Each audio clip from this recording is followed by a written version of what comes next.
دا هم په لاهور کې یو سړی و، هغه یو کتاب لیکلی و په لاهور کې یو سړی و او کتاب یې لیکلی و د رسول الله مبارک په ناموس خلاف. یو ډېر خراب او ډېر خطرناک انسان و او اصل کې دا سړی پریس والا و، د به د پریس کار کو.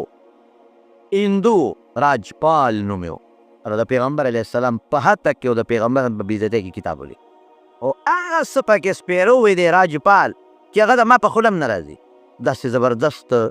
راجپال د رسول الله مبارک په حتی کې کتاب ولیکه چې کتاب یې څنګه ولیکه نو صاحب ایمان په هغې باندې شورش جوړ شو. و بل او جلوسونه زبردست جلوسونه پې شروع شو. نو چې جلوسونه پې شروع شو نو مظاهرې وشوې. نو د انګریزانو یو مجستریت و، هغه مجستریت ده ته سزا وروله 6 میاشتې دې راجپال ته چې تا د مسلمانانو د عزت د پیغمبر عزت واخیسته او د هغوی غیرت پې اوچت که، هغوی له دې غصه پیدا کړه. نو هغه انګریز مجستریت هغه له د 6 میاشتو سزا ورکړه. نو چې ورې کړه نو دې راجپال هائی کورټ ته لاړ. نو د هائی کورټ جل و دلیپ سنګ نو هغه سزا ختمه کړه.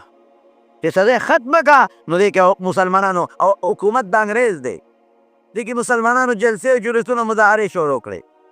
نو انګریز څه چل وکړه؟ هغه د فتوالي استازله کړه، دا فیصله یې وکړه، هغه نافظه کړه. او که چا مظاهره وکړه دا ته د دنیا علماء جیلونو کې واچو خو خلک مظاهرو نه ختمېدل. د لاهور یو سړی غازي خدا بخش په 24 تاریخ د 12 میاشتې 1928 کې هغه لاړ د دوکان له او دا راجپال په خپل دوکان کې ناست و، هغه پرې غوزار وکړه د مرګ، خو پوه نه شو په دغه وخت راجپال نو بل سړی د هغه په ځای ناست و. هغه وایي که دا راجپال دی نو بل سړی ولګېده مړ شو، راجپال بچ شو. هغه غازي خدا بخش حکومت ونیوه اووه کاله یې قید کړه. راجپال خو بچ شو. نو د افغانستان نه بیا غازي عبدالعزیز راغی چې هغه راغی، هغه په دې راجپال باندې غوزارونه وکړل، ښه مضبوط یې پرې وکړل، خو بچ شو، د هغه نه هم بچ شو. چې بچ شو نو هغه یې 14 کاله قید کړ، هغه افغانستان والا. او بیا زمونږ عطاالله شاه بخاري رحمت الله علیه د موتي دروازې مخې ته یو مضبوطه جلسه وکړه. عطاالله شاه بخاري رحمت الله علیه د خدای پاک داسې ژبه ورکړې وه چې هغه یو اثرانداز تقریر به یې کو. نو موتي او نهایه او دا د چا تقریر چې اثر کوي دا د زړه یو په ډېر دردناک وي، دې زړه نه لګي. موچي ډېر څه مخامخ د تقریر وکړه او د دنیا خلک راغلي او د پیغمبر علیه السلام په شان او په ناموس خبره وکړه او خلک یې ګرم کړل ټول چې څوک د پیغمبر نه ځان قربانوي. ټولو خلکو چغې کړې موږ ځان قربانو، څوک به د پیغمبر په شان کې څه قرباني ورکړي. خلکو سره او سپي واویشتل،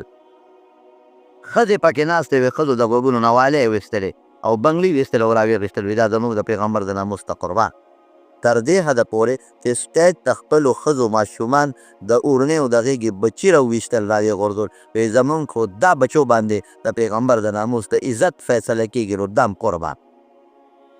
دونه جوش کې خلک راغله که مونږ باندې کېږي، زمونږ په مال باندې کېږي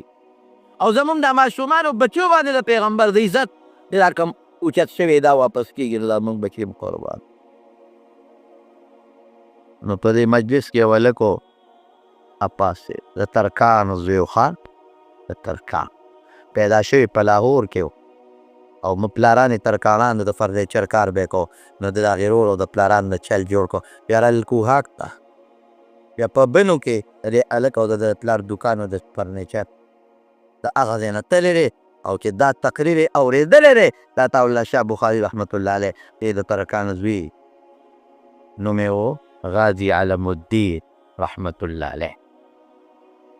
د دې نه لاړو دوه مخې د چاړې واغېشت. راجپال په خپل دوکان کې ناست و د پې ورغره والی لاول خو یې ول اواز ورکړی خو نه پوهېده چې مخامخ او حکومت راجپال له 3 ګنران هم مقرر کړي چې تاسو خلکو په حملې وکړئ د حفاظت کوئ. انګرېز بس دې ورغې او موقع یې وموند او په سر ورته ودرېده چې تا زما د پیغمبر په شان کې ګستاخي کړې ده، کتاب دې لیکلی دی، توبه وباسه ګلیس خوار شې حلالوم دی. هغه یې ځمله هغه به ټوقه وګلله و پلمړه به د پرې په چاړه ګزارونه وکړئ او په هغه دوکان کې قیمه قیمه کو ختم یې کړه دی لږ مړ یې سړی دی غم یې او چې به یې مړ که نو خلک ورپسې منډې والې وایي ما پسې منډې مه وهئ د تښتېدو والا نه یم تېښتې والا نه یم ما دا کار کړی دی انارکلی تاڼې ته ټلیفون یا خلکو منډه تړله پولیس راغلل سړی څه شوی داغ دی ولاړ دی ځای هم نه ښودي پولیس گرفتار کو انګریز پولیسو بویه که او چې څنګه بوت نو په 22 مئی 1929 باندې دته سزای موت ورولې شوه ځان د عدالت او بیا صاحب په های کورټ کې د اپیل وکړه د بمبۍ نه والا قاضي اعظم محمد علي جناح هغه وخت کې دی بیرسټر و دی وکیلو د بمبۍ نه لاهور ته راغی د ده دپاره پیش شو دته چا ووایي وایي که تا انکار وکړه او دا دې وایي چې زما د سره خپله ذاتي دشمني وه ذاتي روانه وه نو ته بچ کېږې ها هغه ته بچ کېږم دا ووایم زما په خوله زه یم چې خدایه دا خوله مې په دنیا کې بنده مه که او خدای په قبر کې هم بنده مه که که ما د دنیا کې کم جج هم تپوس وکړه نو زه به یم چې صرف د پیغمبر په ناموس مې وجلی او که قبر ته لاړم که نه قبر کې نو خدای مې د ژبه کې ګویایي راولي ژبه مې د خدای خطا نه کړي نو هلته به فرشتو ته هم ووایم چې ما سړی وجلی دی ګورئ ستاسو خو ما ده چې هر څه سزا راکوئ خو ما یو سړی په دومخي دي چاړه وجلی دی او د خپل مبارک پیغمبر د ناموس د خاطره مې وجلی قائد اعظم هغه وپله قائد اعظم نو محمد علي جناح وکیلو هغه راغی هغه د خپل کیس په خپله په های کورټ کې لړه وکړه په های کورټ هم په هلسې اډر وچلو او بیا به یو جرګه کېده سپریم کورټ دا قصه نه وه جرګه به وه او جرګې ته هم بیا د اپیل وشو ده نه کو خو وارثانو به کو هغې همغه اپیل مسترد که اپیل یې مسترد که نو د هغه پانسي وشوه په 2 تاریخ باندې چې په دې هم تاسو پوه کړم د هغه پارسي وشوه په 31 اکتوبر په 1929 31 اکتوبر 1929 چې څنګه په کومه ورځ 31 اکتوبر چې زموږ جج صاحب د دې آسیا مردارې د رهایه اعلان کړی دغه ورځ زه دلته دل راځي چې دې یوه ورځ مخکې دې وجې نه کول ښه نه وجې دې کړی وي خو مخکې دې وجې نه وروسته او معلومېږي دا چې منصوبې سره دې کړي دي معلومېږي دا چې دا د چا په سازش دې کړي دي معلومېږي دا چې د چا د سره څه لاره وه یعنې بل تاریخ زه به دې نه کول چې بلې تاریخ دې کوو په مسلمان رله کې تعالی منده یم نو تا وایي په دې تاریخ به وکړم چې دومخي یې ورمنډم دا دې مقصد و نو دا هم ور د مارونو د میاوالی په جیر کې پانسي ورکړه چې پانسي یې ورکړه او د ده عمر 29 سالو دی یو کم 13 کالو دغه وخت نوجوان ځکه دې پیدا شوې په 4/12/1908 کې دی د 1200 میاشت څلورم تاریخ و 1908 کې او دا په 1921 سال د تېروتم په 1929 کې نو 21 کالو عمر و 21 کالو په عمر کې پانسي شو د مارونو چې کله پانسي که نو انګریز جج اعلان وکړه چې د لاش ضبط څه معنی دا به تاسو له وارثانو نه نه ورکوو دا به مو یو ځای ښخو داسې ځای کې چې چاته د لاش پته مو نه لګي نو انګریزانو ښخ که پته یې بلکل نه لګي نو خلکو مظاهرې شروع کړې جلسې جلوسونه نو د لاهور هغه وخت چې کوم مخکې ګورنر و نو هغه له بیا علامه اقبال دا چې کوم شاعر دی شاعر ملت چې ورته وایي او مولانا ظفر علي خان مولانا محی الدین او څه نور مشرانو ګورنر له جرګه بوتله چې دا لاش مونږ له راکړه هغه مونږ ښخ کړی دی مونږ یې راوباسو نو د هغه جرګو د مظاهرو د وجې نه دې لاړو دغه لاش د غازي علم الدین یې راوویسته 2 هفتې پس یې لاش راوویسته علامه اقبال په خپله وایي مولانا ظفر علي خان په خپله وایي چې لاش ټینګ مونږ کولاو کوو مونږ راوویسته 2 هفتې پس هقسې تازه و لکه په کومه ورځ چې دی وفات شوي و تازه کړو او بله ونه وایي په سر کې او په وجود یې د لمبولو د غسل اوبه مقسې تازه پرتې او بله موره وایي چې مونږ یې مخ ته وکتل نو مخ یې موسکې و د خندا په شکل کې پروت و. نو بیا یې راوسته او بیا یې دفن که. 5.5 میله جلوس و د جنازې، 5.5 میله، او 6 خلکو د په جنازه کې شرکت کړی، 6 لاک. او جنازه د خطیب جامع مسجد بدیر خان مولانا شمس الدین صاحب کړی ده. او قبر ته چا کوز کړی دی؟ علامه اقبال، مولانا دیدار شاه، مولانا ظفر علی خان دې خلکو قبر کې کوز که. نو علامه اقبال څه وایي؟ علامه اقبال وایي ترکان کے بچے نے ہم سے بازی لے لیا. ترکان بچے ہو، ترکان بچے ایمان پکې پروتو زمونږ نمبر یوړو. او مولانا ظفر علی خان چې کوم وخت کوزه و نو جللې وی کاش چې د ده په ځای نن زه دې قبر ته تلې نو څه خبره وه. نو زما ورونو خبره مې چې پورې کوله چې جج صاحب فیصله په کومه ورځ باندې واورېدله؟ په هغه ورځ 31 اکتوبر چې د غازي علم الدین شهید د وفات ورځ شوه، د پانسۍ ورځ وه. د رسول الله مبارک شاتم او کنزل کوونکی دا څوک و؟ ابن خطل. دی راغی مسلمان شو. چې مسلمان شو نو نبی علیه السلام وله کسان ورکړي، یو علاقې ته یې زکات غونډولو له ولېږه. یو ځای کې دمه شو. چې دمه یو ځای کې واچوله نو یو غلام یې هغه ته ویې ورشه د ډوډۍ انتظام وکړه. غلام غریب له خوب ورغی. چې دی د خوبه راپاڅېد، د ابن خطل غلام یې ویده وی تا ته ما نه وایي چې ډوډۍ برابر کړه؟ وی صاحب برابرولم، خوب راغی پوه نه شوم. غلام یې مړ کړه. نو چې بیا یې سوچ وکړه چې اوس مدینې ته ځمه نو ما نه خو به خامخا نبي علیه السلام به دې غلام تپوس کوي، احساس به رانهلي، بدل هر څه چې وي. نو لال مکې ته واپس مرتد شو، کافر شو د ابن خطل. او چې مرتد کافر شو ور یو غلام مړ کړ او بل مرتد شو، او بل چې لاړ د رسول الله مبارک په حج وکې او د هغه متعلق یې شعرونه جوړول او پیغمبر په سپکه کې. او یو 2 وینځې ساتلې وې، یو 2 ډمې به یې ګډولې او د رسول الله مبارک بد به یو شعرونه، خلک به راغونډېدل، لاسونه به یې ورته پړقول. چې کله مکه شریفه پته شوه د ابن خطل خو پېښ شو چې زه خو اوس ګیر شومه. نو دې لال منډی کوي بیت الله غلاف پورې ځان لټکاو. د بیت الله چې کوم د غلاف مزي و هغې پورې یې ځان شو. رسول الله مبارک یو صحابي راغی چې الله رسوله ابن خطل خو د بیت الله غلاف نیولی دی، مزو پورې یې ځان دی، څه ورسره وکړو؟ وی اقتلوه مړی کړئ. نو 2 صحابه ورغلل، حضرت ابو برزه اسلمي او حضرت سعد ابن حریث. دا 2 صحابه رضی الله تعالی عنهما. او د حجر اسود او د څه ورته ویل کېږي و د حتیم، حجر اسود او د حتیم په دا منځ کې بیت الله ته ورته رغاړه وتې و، سپې تې و، مردار یې. پیغمبر پسې چې څوک کنزل کوي دا خو نه د علماو فتوا او فیصله ده چې دا واجب القتل دی. ډېر کسان داسې وو چې هغې پیغمبرانو پسې وخت په وخت کنزل کړي وي، خو صحابه هغه پرېښې نه دي. د هغې سزا چې وه به مرګ و، مرګ د ختم کړي. یعنې هغه ښځه هندا چې د چا په حکم او په وجه د پیغمبر علیه السلام تر ټوکلې ټوکلې شوی دی معاف شوه.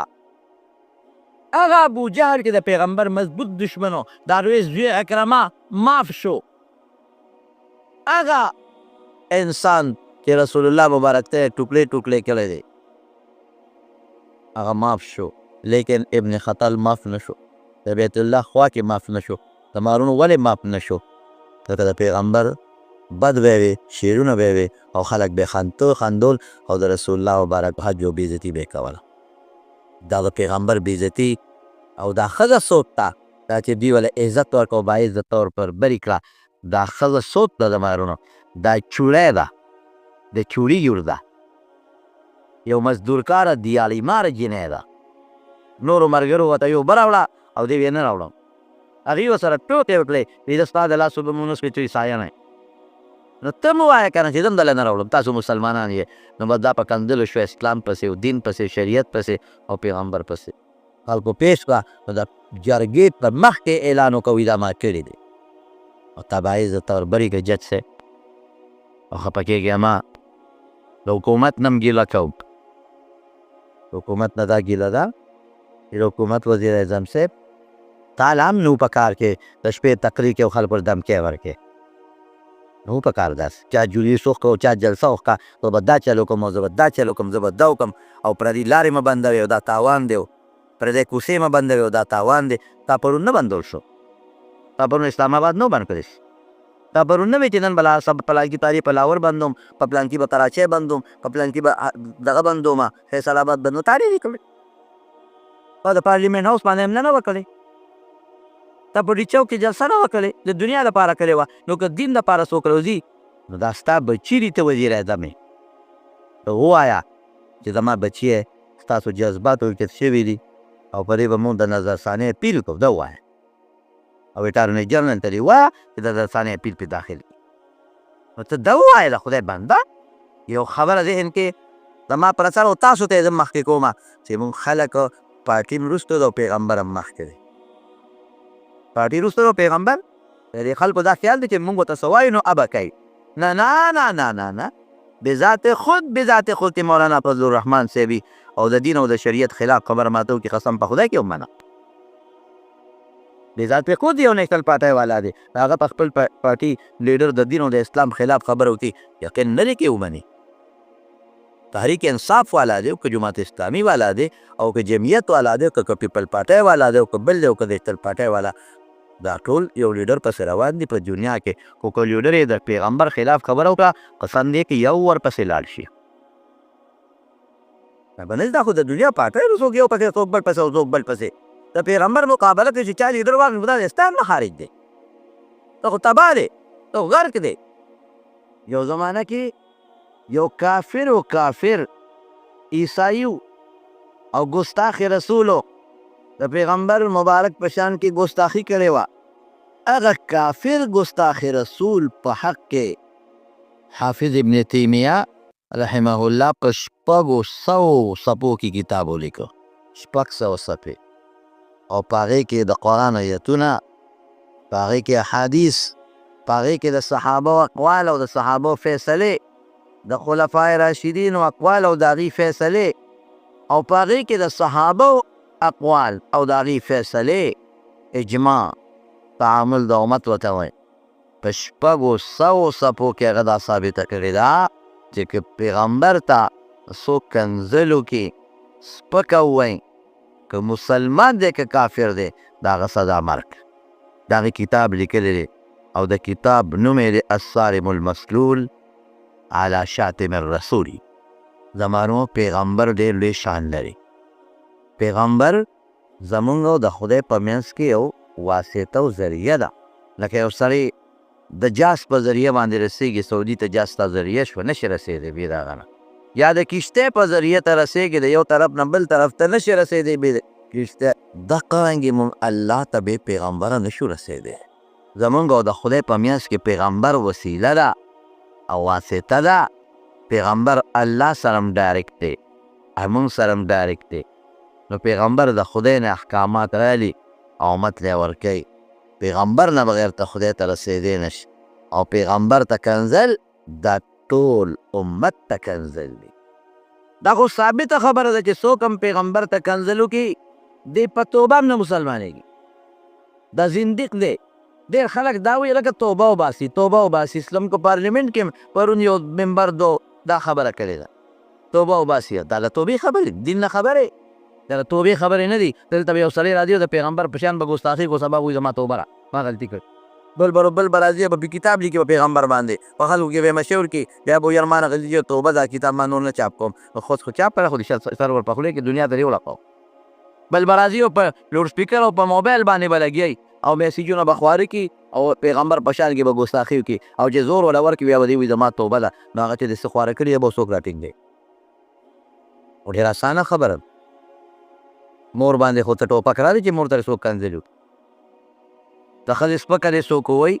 د بچي سپکه ستا سپکه څوک ووایي. که هغه غریب راځي او توبې نه درته وباسي نه یې ماف کوې، وجلې به دې هم خو دې ښځې ته به راله کنځل نه کړ. د توبې هم نه ماف کوې. په جرګو مونږ ډېرې جرګې په خلکو کړي په بعضې روغو کې، ډېرې منت هم خلکو ته کړي په بعضې روغو کې، دا راته حقیقت پې. لیکن زمونږ د بخه حیو کې داسې جواب را نه کړي د چور لټه، خو مونږ پې پېښو کې اړی نه دی. په مور غیرت کې، په ښځه کې، په زوی کې، په بچي کې، په مال کې، په ځان کې، په عزت کې، په پیغمبر به مسلمان نه کوي. مسلمان یو خبره درته وکړم، مسلمان لږ کمزوری دی، خفه کېږو به نه. د مسلمان ایمان نن لږ کمزوری دی. یعنې دا داسې موقع ده چې په دې موقع د ټول پاکستان مسلمان یوازې نه، د ټولې دنیا مسلمانان له پکار چې په دې احتجاج وکړي. ابرو د پارلیمنټ ستا د انګلینډ، د انګلینډ پارلیمنټ اسمبلی کې ښځه پاڅېدلې ده په انګریزۍ کې، او هغې څه ویلي دي، د دې جج صاحب نوم یې اخیستی دی چې دې جج صاحب ډېره ښه فیصله وکړه. هغې پې خوشحالي وکړه چې دا خو زمونږ وګټه. پاکستان هم دننه جوړ کړی مسلمان دی چې هغې پکې د لا اله الا الله والي کېږي، خو ګټلې ما د انګریز وایي، عدالت ما وګټه. هغې هلته پې په انګلینډ کې باقاعده لګیا دي او د خوشحالۍ اظهار کوي. نو مسلمان له نو پکار چې دي په دې د خفګان اظهار کړی. مونږ کمزوري یو. ښه رښتیا خبره درته کوم، یو زه خبره درته په دې میاشت کې کوم، خو مونږ کمزوري یو. کم از کم د پاکستان مسلمان له پکار و چې نن دا یو ورځ پوره من احتجاج، دا نه چې د چا مال ته ضرر رسوه، د چا ټرک سوځوه او د چا بسونه سوځوه، دا ګناه ده، دا منع دي، دا حرام دي. د مسلمان املاکو ته تاوان رسول، د مسلمان سبزي سوځول، د مسلمان ټوکلې سوځول، د مسلمان ګاډې سوځول، یا د مسلمان په دکان حمله کول، دا ګناه ده، ګناه ده، ګناه ده، ګناه ده، ضرر دی، ظلم دی، ناروا دی. لیکن یو احتجاج خو به وکړم چې دکانونه بند، یا احتجاج خو بولی شي که نن به زه د پیغمبر په ناموس کې لږ د بوډۍ د خفګان اظهار وکړم، نه کولاوم دا دکان هړتال کو چې حکومت یې وکړ او د قاضیانو ججانو ته خو لږه پته ولګي چې دا فیصله مو ولې داسې کړې ده. د دې داسې مثال دی چې یو خشته جینۍ په لاره روانه وه، ښکلې جینۍ وه، خوبصورته، یو هلک ورپسې شاته روان دی، د جینۍ پسې ځي، د جینۍ ته ګوري، دا جینۍ خوښه ده، جینۍ پرې پوه وه چې دا رزیل، دا حرامي ما پسې را روان دی، دا به تر کومې پورې ما پسې را روان دي. نو دې جینۍ ورته داسې مخ راواړو، نو دې هلک ته وایي ما پسې ولې راځې، څه چل شوی دی، کوم ځای نه زه روان یم او ته زما پیچا کې او ما پسې را روان یې، ولې څه چل دی؟ هغه هلک ورته وایي ټیک ده، زما خوښه یې ډېره زیاته، ځکه در پسې را روان، زما ډېره خوښه. دا جینۍ ورته وایي په ما کې دې څه خوښ دی، زه خو څه ښکلې نه یم، په ما عاشقه یم در باندې، څنګه عاشقه یې ته په ما، مګر څه چل دی چې ته به ما عاشقه یې؟ هغه هلک ورته وایي بس دا اوس زما د زړه خبرې دي، په دې تا ته نه شم ویلی، دا شکل مې هم خوښ دی، ستا چل چلن مې هم خوښ دی، ستا رنګ مې هم خوښ دی، ته چې په لاره ځې او کوم انداز سره ځې دا انداز مې هم خوښ دی، بس زه عاشق یم په تا باندې، زما مال تا نه قربان، زما دولت ستا نه قربان، زما بچي ستا نه قربان. او ای جینۍ که ته راځې او زما په دې مری چاله راکاږې، زما دا نفس او سام ستا نه قربان، بس خوښه مې چاله راواله او زما دا مری باندې کېږده، که ما تا ته کش وکړه چې مه راکاږه، او که ما تا ته ویش وکړه چې ویش به هم نه کوم، انسان دی که سا مې بې کوره شي او بیا کوم به، خو نه به کوم، زه به خاندم ستا په چاله راغېشتو، زه به خوشحالېږم چې زما معشوقه ما حلالوي. خلک د عاشق دپاره قربانۍ ورکوي، زه په دې خوشحالېږم. دا جینۍ ورته وایي وایي ته لږ شاته وګوره، نو دا هلک ورته وایي شاته څه دي؟ وایي زما خور ده، زما نه ډېره ښایسته ده، زما نه ډېره زیاته ښکلې ده،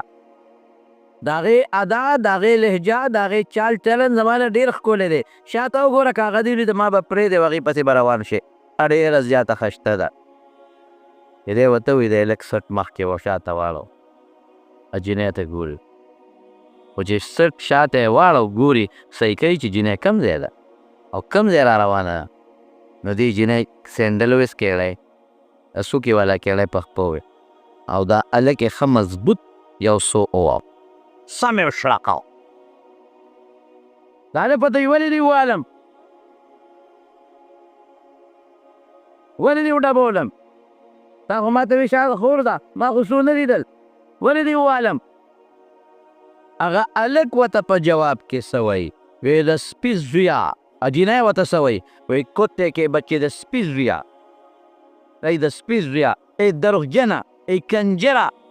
ای رزیله، ای منافقه، که په ما عاشق او ما سره دې مینه وه نو بل چا پسې به دې شاته نه کتل. د دې پرېښودم نو بلې ته شاته وکتل. ما خو پردي راته و چې د ما خور را روانه ده، خور خو نشته. نو که په ما عاشق وې سپي زوی هم دقسې ورته وایي. که په ما عاشق وې رزیله، حرامي، کنجره، که په ما عاشق وې نو بیا به تا زما نه مخ بل خوا نه اړو. ما ته به دې کتل، بل چا ته به دې نه کتل. ما ته به دې ویلي چې که زرها خشتولې حسنونه راشي که نه، خو زه به بل خوا ستا نه مخ وانهوم. لکه څنګه چې د یوسف علیه السلام په زمانه کې زلیخې دا چل کړی چې د دنیا ښکلي ورته ولاړ دي او ښځې ورته نصیحت کوي، خاوند ورته نصیحت کوي، دا دا دا دا دا وی نه یوسف نه بلاوه بل نه منم نه منم نه منم. نو که ته به ما عاشق وې هغې جینۍ په سینډل ښه یو څه وه ښه مضبوط، نو تا به زما نه مخ بل خوا اړو، بل چا ته به دې کتل. مونږ عاشقان د چا یو؟ د رسول الله مبارک. داسې ده که نه ده؟ لیکن مونږ د رسول الله مبارک نه مخ بل خوا اړولی دی. مونږ انګریز ته مخ اړولی دی. خفه کېږې اما د پیغمبر جامه مو بدې شي او د انګریز هغه هم خوښه ده. د پیغمبر شکل خفه کېږو به نه، د ما خبرې ګورې ټولې د اصلاحي، زه بې عزتۍ خبرې نه کوم. د پیغمبر شکل زما بدې شي، د انګریز مې خوښ دی. د پیغمبر گفتار ته نیم تیار اورېدو ته چې پیغمبر څه وایي هغې اورېدو ته هم نیم تیار او د انګریز گفتار مې خوښ دی. نن پلانکي انګریز په حوالو کې مې پلانکي انګریز دا خبره کړې ده او پلانکي شاعر انګریز دا ویلی دی او فلانکي دا ویلی دی. په مثال کې ورکو قسم په خدای چې د ټولې دنیا هوښیاران دا یو ځای کا، که په عقل او په هوښیارتوب او په انسانیت کې د ما د ښکلي محبوب پیغمبر ته ورسېږي. گفتار کې زه ننګ انګریزه، چال چلن زما د انګریزه، جامه زما د انګریز، هغې ته ګوره د معیشت اصول د انګریز، تعلیم د انګریز، دین ته سپک کتل، مور پلار ته په سپک نظر کتل، مور پلار ته په سپک نظر کتل. ولې انګریز ورته په سپک نظر ګوري؟ د مور او پلار قدر نه، د ښځې پسې تلل چې ښځه دې وکړه مور پلار پېښه حکومت یې پېښه، تا دې ډوډۍ ورکوي وربکي که دې خپل کار کوه. ولې انګریز پسې روان خپل ښکلي پیغمبر پسې نیم روان. زما پیغمبر څه وایي؟ زما پیغمبر وایي نه ګورې که مور پلار دې بوډاګان هم شي او تا ته ستغې سپور هم وایي خولې به اوف نه وباسې. ما ته شریعت وایي چې که مور او پلار دې کافر نو ګرجې ته او د کفر عبادت خانې ته به نه بوځې، خو که دا غریبانان په خپله لاړل او راتلی نه شو نو خیر دې په شی بیا هم کور ته راولي. زه نن سپک ګورم مور ته پلار ته، نو چې یو سړی مور او پلار ته سپک ګوري د انګریز خوی کوي نو دې به پیغمبر ته کم نظر باندې خو ګوري. یو عالم خبره مې اورېدلې دی، یو عالم د پنجاب وی مدرسې مخکې ولاړم دی کې یو سړی راغی، هغه عالم د هغه سړي نوم نه اخلي خو هغه وایي چې د پاکستان په اعلی عهده دی. هغه وایي دا سړی چې دا کوم ځای یادو دا نن د دې عهدې دی چې د پاکستان د صدارت او د وزارت عظما برابر سړی دی، مضبوط عهده باندې دی. او دا سړی د مدرسې مخې ته راغی او د یو شپېتو او 1,00,000 روپو ګاډي نه کوز شو او چابي ورسره د چابي د ګاډي په خپله ډرایوینګ کوي او چابي داسې په دې ګوته کې تاووي. که ستا خیال وي بعضې خلک شو کوي ځان ښایي، موټر چابي به راوباسي او خلکو مخکې جیب کې واچوه، جیب کې نه اچوي داسې تاووي د خلکو په مخ کې، دا شو کوي چې ګنې زه هم د غټ موټر خاوند یم، دا چابي مې ګوته کې تاویږي. چابي ورسره د هغه چابي لګیا ده، دا سړی دا لوی سړی دا لوی سرکاري نوکر هغه چابي دې په ګوته کې تاوی او وی راتلو سره چې څنګه راغی نو اردو کې راتلو سره وایي چې مونږ هم ولاړ یم یو څو طالبان نور هم ظالمان چې یهاں وہ ہے دلته هغه شته یهاں وہ ہے دلته هغه شته هغه سي موږ ورته وایو چې و خو معنه هغه دلته هغه شته هغه څه شی دی ته څه یادې او چابي ګوته کې تاوی وی دې غریب نوم نه علي بیا وایي و هغه څه هغه څه ته ګونګی که روغې پېژنو موږ پېژنو چې سړی د کومې قبیلې سړی دی ډېر لوی سړی دی موږ وایي ته څه خبرې کوې و څه ته وایي جو وہ کام کرتا ہے چې هغه کار کوي هغه سړی چې هغه کار کوي خدایا هغه نه پېژنو او نه هغه کار پېژنو یهاں وہ ہے جو وہ کام کرتا ہے معنا دا هغه شته چې هغه کار کوي خدایا هغه څوک دی او هغه کار څه شی دی دا څه یادوي وی مونږ پوه شو خو مونږ پرې چې دی وایي مونږ ورته چې پوه نه شو ہمیں سمجھ نہیں آیا وہ کیا چیز ہے اور وہ کام کیا چیز ہے هغه څوک دی او دا کار څه دی وی وہ جو انسان کو مرنے کے بعد پیک کرتا ہے انسان چې کله مړ شي نو پیک کوي پیک ول پېژنئ که نه چې ویلم به کفن ورته ور واچوي صندوق کې ور واچوي او قبر کې ښخ مطلب یې دا چې څوک لمبولو والا شته غافل چې د ما د مړی لمبوي خو شته دی چې بیا ما پلار له کفن ورکړي نو ګوره داسې هم نه وایي چې وہ آدمی جو میرے باپ کو غسل دے دے میرے باپ کو کفن پہنائے میرے باپ کو تابوت میں بند کرے میرے باپ کو قبر میں اتارے داسې نه وایي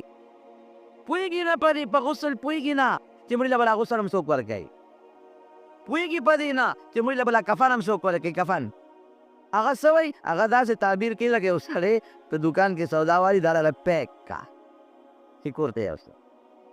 نو هغه وله په پلاستیک ټوکله کې راول اونغاړي نو بیا وله په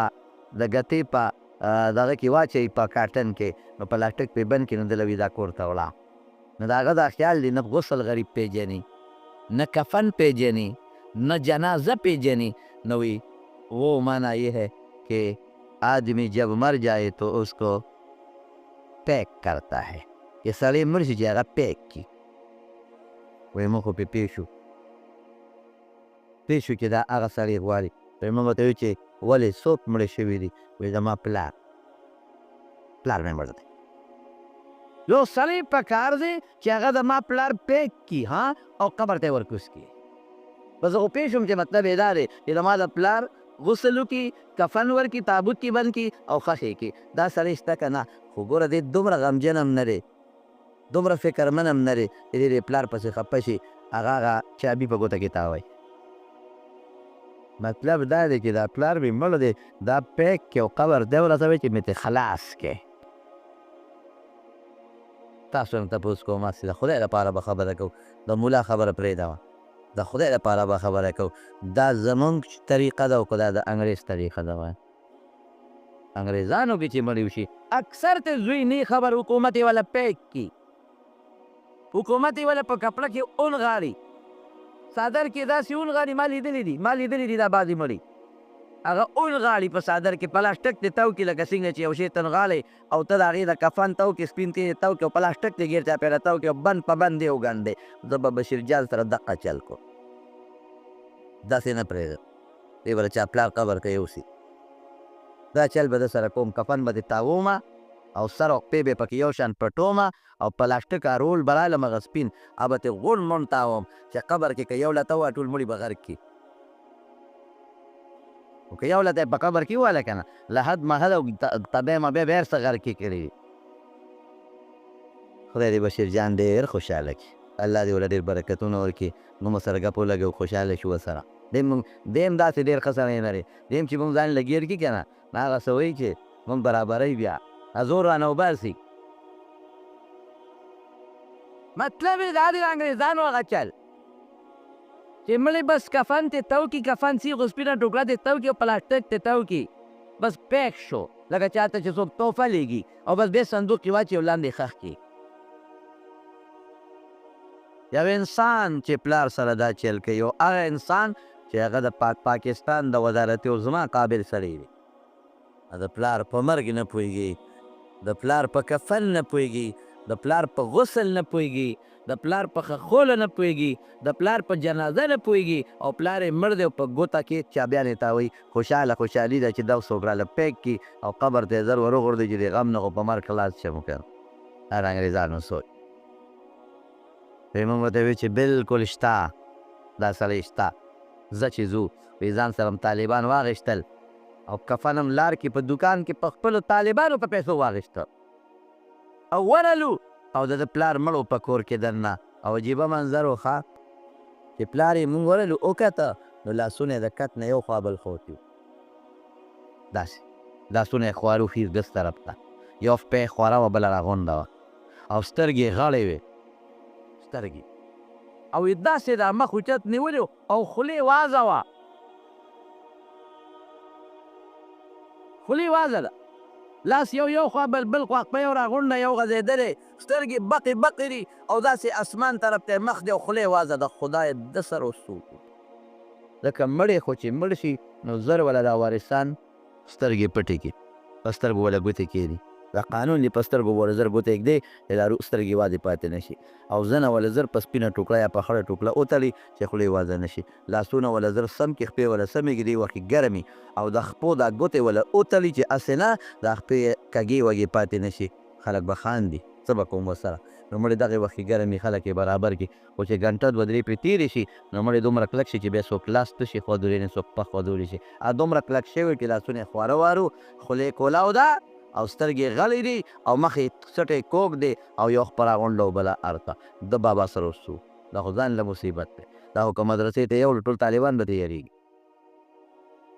دا پلار داسې بچي راوړي، دا پلار بچو ته د دنیا تعلیم ښیي خو دین نه یې لرې ساتي. دا هغه پلار دی چې قرآن او دین پورې خاندي او بچي ته وایي بچې پرېږده دا زړې خبرې شبه دنیاوي تعلیم وکړه چې ښه مضبوطه پیسه ګټې او ښه مضبوط د شپېتو 1,00,000 روپو ګاډي درته ولاړي او د 50 کروړو روپو په بنګله کې ګرځې او یو خوا بل خوا. دا حقه پلار دی اوس چې سترګې دې وازې دي او خوله دې چپه کړې ده او د خولې نه دې اوس یو لویه ډیوه جوړه ده او لاس دې یو خوا بل خوا خور دی او خپې دې کږې دي. دقسې بچې دله پکار دې پلار بچه ده، دا بچې جومات ته نه بوتلی چې ملا لی بوځو. دې پلار به په ماشوموالي کې چې د لا سکول کې سټوډنټ و دا اتم اووم جومات و چې د ملا لی نه بوتلی دې خپله نه دی خبر کې مړي سره به څه کوې، د مړي په غسل نه پوهېږي نو پلار به په ده خو پلار نه دی پوهې کړی. که پلار پوهې کړی ملا لی بوتلی وي نو بیا نه وی چې ووهې نو په خپله دا پلار لمبه د به دا نه وی چې د ما دا مړی پیک کې نو به بیا په خپله لمبولي او کفن به یې ورکړی لاس پې به ورسم کړي. خو دا د انګریز ته مخ دی پیغمبر ته مخ نشته. وی بیا مو ته اوبه ګرمې کړې او ګرمایش هم له ټوکړې هم ګرمې کړې، لاسونه مو له ګرم کړل نو ورله برابر کړل. سترګې خو نه کېدې، خوله خو نه کېده خو زور هم ولګو ګرم هم کړه، خپې څه طریقه م وله جوړه کړه، کفن هم وله ورکړو، مونږ په طالبانو ولمبو، صندوق کې هم بند کړه، ښخ هم کړه. دغې سړي مونږ په موټر کې واپس مدرسې له راوستو. وایي چې مدرسې له راوستو وایي قلم کاغذ شته؟ وایي مونږ ورته وایي چې ولې؟ وایي تا کلینې وګورئ که نه. وایي مالک ته وایي چې لکه قلم کاغذ راوړه. وایي چې راوړه. وایي ولیکئ تاسو په دې تفصیل چې ستاسو څومره فیس کېږي چې درکړم. ولیکئ تاسو خو بله کار وکړو یو بل خپل فیس راته ولیکئ چې درکړم. وایي مونږ ورته وایي چې قل ما اسألکم علیه من اجر ان اجریه الا علی الله. مونږ تا له د هر څه نه دي کړی، فیس تا نه نه غواړو، مزدوري تا نه نه غواړو، مونږ به فیس او مزدوري چا نه غواړو؟ الله نه به غواړو. ځکه که یاره دې میانځ کې یو خبره یاده شوه، په دې کې هم د خلکو دا مولیان بدي شي، په دې کې هم بدي شي. خیراتي ستا خدمت ته دا مولا او طالب ولاړ دی چې تا له د خپل پلار د لمبولو چل نه راځي نو ملا یې درته لمبوي، چې تا له د خپل پلار د کفن چل نه درځي ملا یې وله ورکوي، که ستا له د خپل پلار د خښولو چل نه درځي جنازې چل نه درځي نو ملا یې درله کوي.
خپل پلار د لمبولو چل نه راځي نو ملا درته لمبوي چې تا له د خپل پلار د کفن چل نه درځي ملا وله ورکوي که ستا له د خپل پلار د خښولې چل نه درځي جنازې چل نه درځي نو ملا یې درته کوي تا ته عقیده دا ملا ښیي عمل درته دا ملا ښیي او مفت یې درته ښیي په دې کې هم زموږ مولیان بدي شي دا ولې وروڼو دا د لوی سلیقې سره مې وکړه د ده روح او د ده نظر پیغمبر ته نه دی نظر یې چا ته دی انګریز ته دی زموږ نظر پیغمبر ته نه دی نظر مو چا ته دی انګریز ته دی لباس د هغه خوښ ژوند د هغه خوښ طریقه د هغه خوښه کور د هغې په نمونه جوړول خوښ دي جامه د هغې په نمونه خوښه ده پینټ او شرټ د هغې په نمونه خوښه ده د جینکو د ویښتو سټایل د هغې په نمونه دی د جینکو نومونه د هغې په نمونه دي د جینکو ویښته او د جینکو جامه د هغه په نمونه ده د جینکو ګرځېدل د انګریز په نمونه دي زمونږ ګرځېدل د انګریز په نمونه دي نو اوس هغه جینۍ هغه عاشق ته څه وایي وایي غل بچیه سپي بچیه دروغ مه وایه ستا که نظر مات ته په ما عاشق وي نو نظر به دې ماته او بل چا ته به دې نو کتل نو ځکه زمانونو موږ څنګه عاشقان یو نه پوهېږم ما زمونږ څنګه په خپل پیغمبر ایمان دی زمونږ خپل پیغمبر سره څنګه مینه ده په دې نه پوهېږم مینه د چا وه د بلال وه مینه د چا وه د خباب وه مینه د چا وه د بیبي سمیې وه او په دې موجوده زمانه کې مینه د چا وه یو ټکې به دلته کې د غازي علم الدین شهید وه چیف جسټس صاحب تا دا فیصله په کومه ورځ واوروله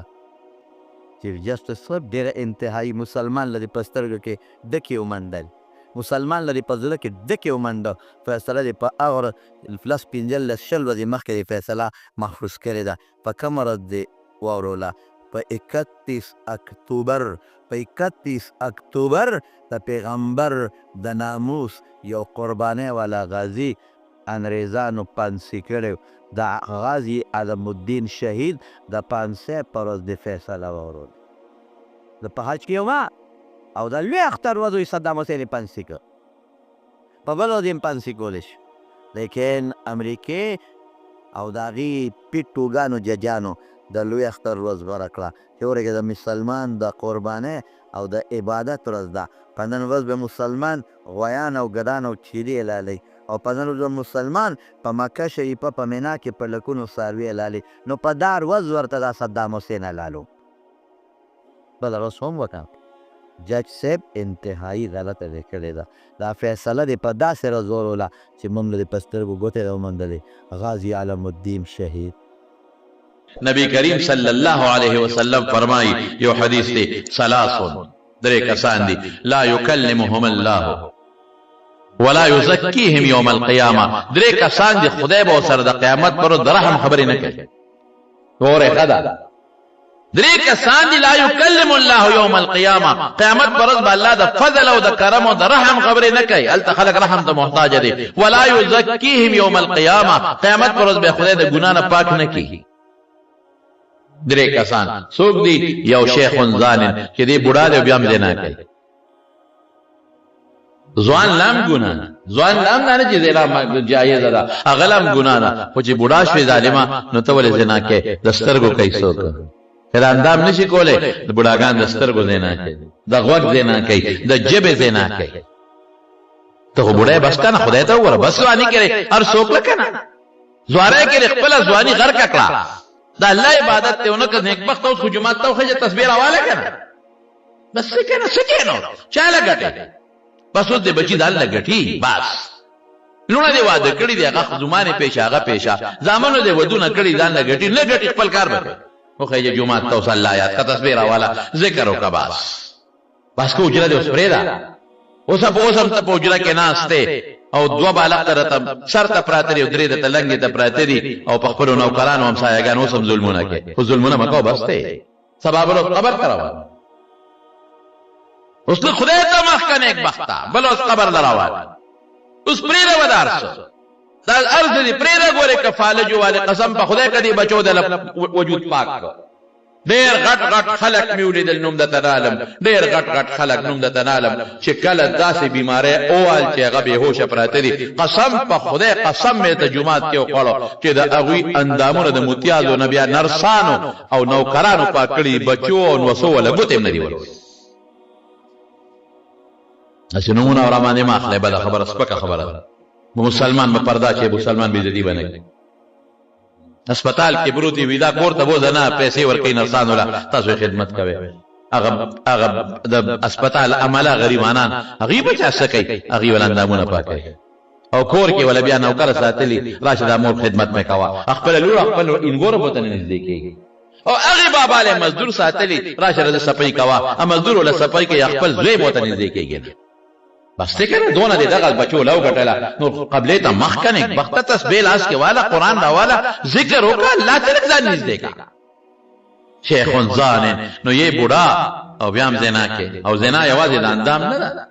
د سترګو د خولې د جبې او د سترګو دا ټوله زنا په دې کې مبتلا دي یو د قشر بل څوک دی ملک جبار بادشاہ کبرجن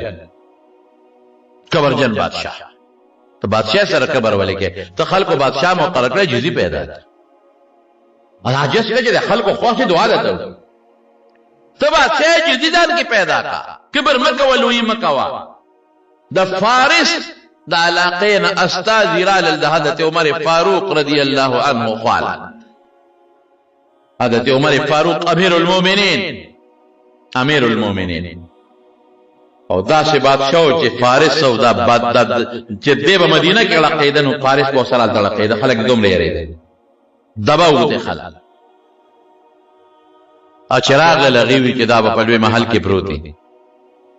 او دا خپل لوی پروتوکول دنه په پولیس او فوج به غیر چا پیری لکه څنګه چې دا وی بادشاہان او دنه خو به وینځي او غلامان غیر چا پیرته یو د خو بنگړي او تاجونه چولی ولې عمر دی رضی الله تعالی عنہ دته خو بر رسیدل هم ډیر ګرانی چې څنګه چاهن تاسو کا امیر المؤمنین عمر بکم دی وګونو یا هغه مخامخ چې پروت دی هغه عمر دی چې ورلل الله اکبر نو په یو سوري په خاورو د پاسه پروت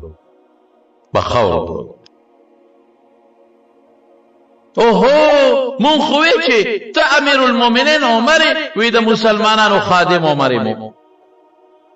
مون خدا خیالو چې تا ته به څومره پروتوکول وي او تا ته به څوک څنګه رسیږي په خاورو پروت صادر د خاورو وجود د خاورو نو بستر نشته صادر نشي ځان ته لاندې واچي عمر اسم د خاورې بل روان دي نو به په پروت امیر المؤمنین کوم څه شو ته جالو او د خاورې لاس بل روان پکې اوس خو سره بلان د خاور پرته ده بیا به یا لاندې خاورې برابم خاورې خي طرف تم خاور ګس طرف تم خاور یو قام د خاورې دیوال بل قام د خاورې دیوال بر د خاورې چت لاندې د خاورې فرش ایمان دې عاجزي دې ته غلام سره ما وی خپل مبارک پیغمبر لیدلې دي صلی الله علیه وسلم دا غنلوی شخصیت بل نو بعد از خدا بزرگ توی قصه مختصر لا يمكن الثناء كما چې صح صفت ته حق دی دنشم ویلې خودم رایم چې د الله نه لاندې باقی د ټول مخلوق ته مرتبه اوچته ده لیکن ما خپل محبوب لیدلې دي چې غلامانو سره یو ځای کار کړی ما خپل محبوب لیدلې دي چې غلام او نوکر په اوخ سور او رسول الله مبارک پړې نیولې ما خپل محبوب پیغمبر لیدلې خپل محبوب پیغمبر چې کور کې بیبيانو سره کار کړی دی دا کور کار ما خپل محبوب پیغمبر لیدلې چې ځان له جامه په خپل غندلې نه حبيبيان دي چې جامه به په خپل به غندل بورقه قسم په خدای بورقه د کوي په خپل غندل سپلې ځان له په خپل غندل رسول الله مبارک ما لیدلې خپل پیغمبر چې سړی د پیغمبر سنت پری دی په بل طرف روان شي دا بدبخت لري دا بدبخت لري دا پیغمبر په نقش قدم لاړ هغه کې عجیزي وزاد کې عجیزي پیدا هغه کې کبر ولوري او کبر ولوي ونه کې یا بادشاہ نه پکار کې تکبر جن کې تاسو ته محتاج چې سبا خلک اوټ راکی خاجي دیو کې بیا له خلک اوټ درګي ته محتاج خلک دعاګانې درته وکي تا ته خلک خیره کې چې تکبر جن بادشاہ له کبر پکار دی بادشاہ او کبر حضرت عمر ابن عبد العزيز درینیم کال حکومت کړی دی میلمانه رااله چې مېلمانه راغلل ډیوه بله وه هغه ډیوه پړق پړق کوي پړق پړق دې په خپله ورپاسې د ډیوې برابر کړه مېلمنو ورته ویې ته خو بادشاه امیر المؤمنین نو غلام ته به دې ویلي ډیوه به یې سمه کړې وه ما ته به دې ویلي ډیوه به مې سمه کړې وه نو ته په خپله پاسېدې او ډیوه پړق پړق کوي غلام شته نوکر شته او رعیت شته بل چاته ولې نه وې هغه څه وې وی ډیوې نه مخکې عمر ومه چې ډیوه مې جوړ سموله عمر او اوس عمر یم بادشاه نه مخکې عمر وم بادشاه نه پس به عمر یم فرق نه دی راغلی نو مغه کبر نشي عاجزی ده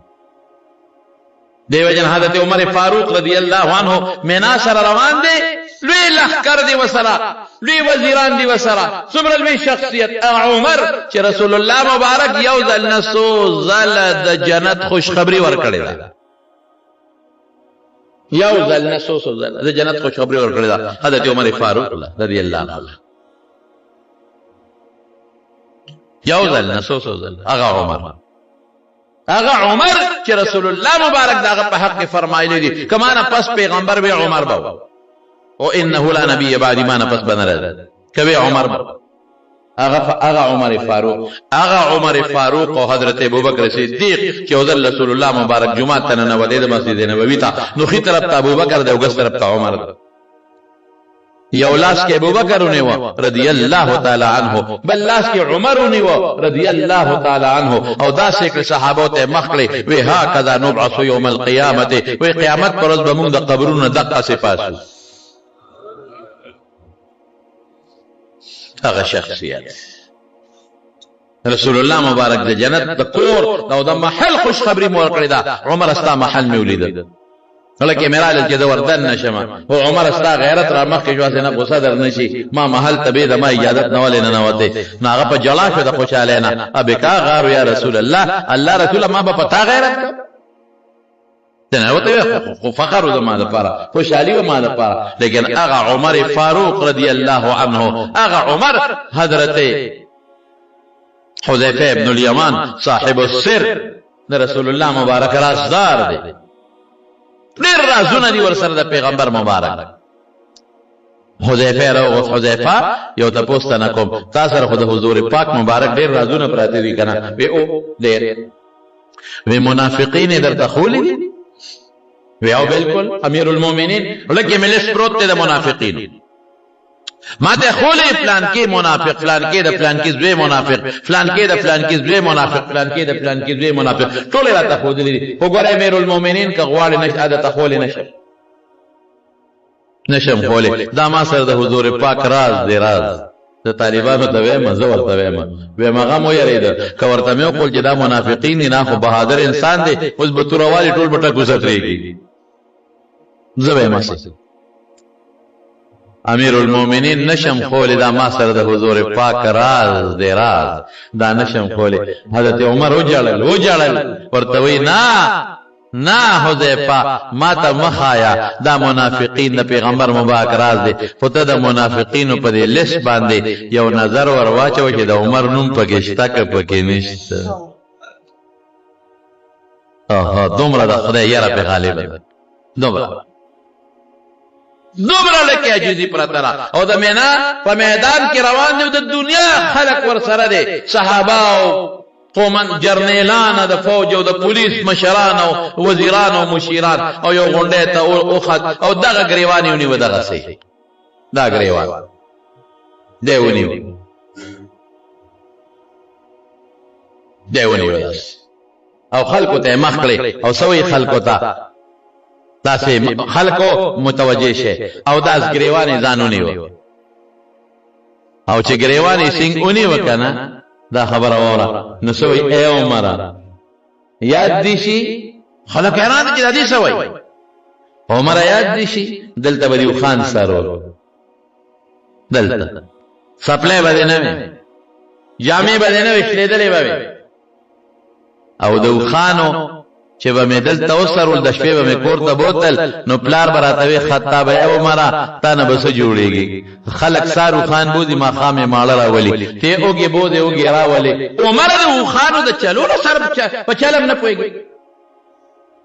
او خان نشي سرولې تا نه بس جوړيږي عمر هغه کس وګوري دا نن چې دنیا درنه تاویږي دا صرف د قرآن او د رسول الله مبارک برکت دی. زمارونو بادشاہ به کبر نه کوي، ته کبر سره پاره کې بس خدای مقام درک کنه، عاجزی وکا، غریبو سره کېنه، مسکینانو سره کېنه. قسم په خدای رسول الله صلی الله علیه وسلم خپل صحابه سره یو ځای بناستو، ځان یې اوچت نه حساب بار نه مل مراغه پته بوته نه لګیږي چې پیغمبر علیه السلام کوي.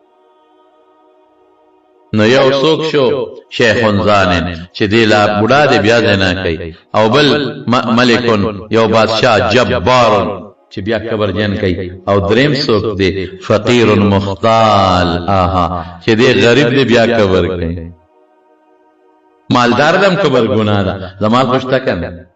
مالدار دم کبر لوی جرم دی، لوی جرم. کارخانه موټر خوشته کنه نو کم وخت ته ولې کبر کوي؟ تبور الله خدای غیرت ته چې مالداری درکې کنه درکې.